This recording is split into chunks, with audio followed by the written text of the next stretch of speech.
na it will be peaceful.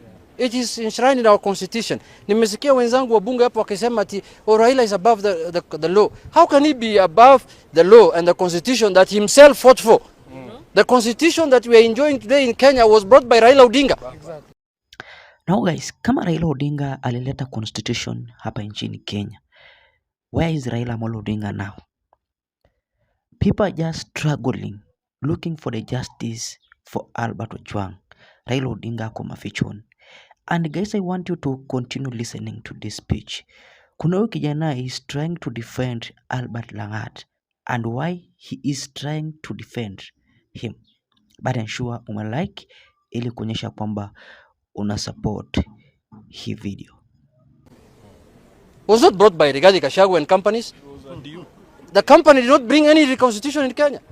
This constitution was brought through the sweat and the toil of Raila Amolo Odinga, who was jailed for 9 good years, so that Kenyans can have we can have democracy.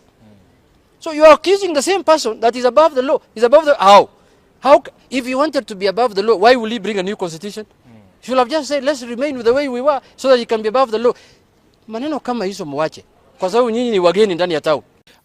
Mr. Lagat had done in his own capacity as a complainant. He does not have control of the central police station. And that's why we've seen the members of the Kenya police having given a press statement to have officers interdicted. And those who have been involved also, they have been arraigned in court. So I think it is a time to call for calm. Saying the DIG to resign is not call for accountability. We need justice for the family. We need a peaceful country. But we cannot say we are seeking for justice when at the same time we're also trying to obstruct the same justice by saying this individual, the complainant, should be the one to already resign. So I think we as Kenyans, we should be on the forefront to call for justice as we are. But we should be steadfast to know making the deputy IG to resign will not solve the issues at hand.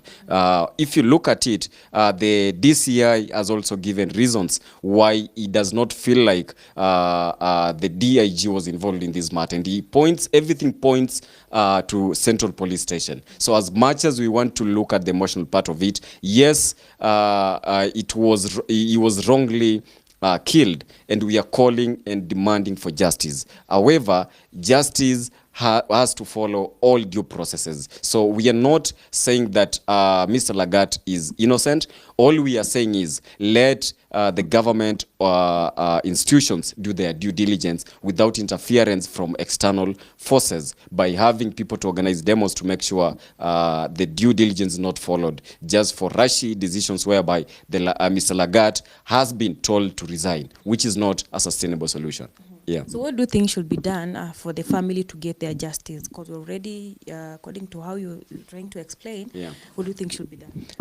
What I think is, in Kenya we have laws, we have institutions that work for us. We have the DCI, we have the courts, and the suspect has already been arraigned in court.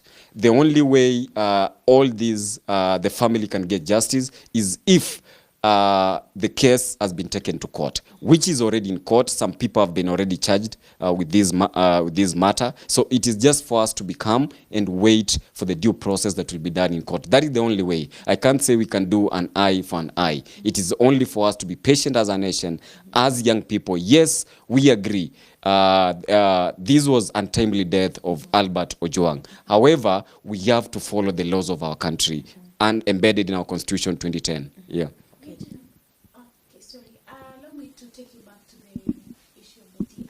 Yeah. Now, the late John's arrest is highly related to the post he had made about the DIG. Yeah. And a lot of youths are calling for him to step aside for the investigations to happen. Yeah. I think you're leaving aside that part that his arrest was as a result of a post he had made about the DIG. Yeah. What do you have to say about that? Yes, that's what I've said. A complaint was lodged, and this complaint was about misuse of computer as per the Cybercrimes 2018 laws.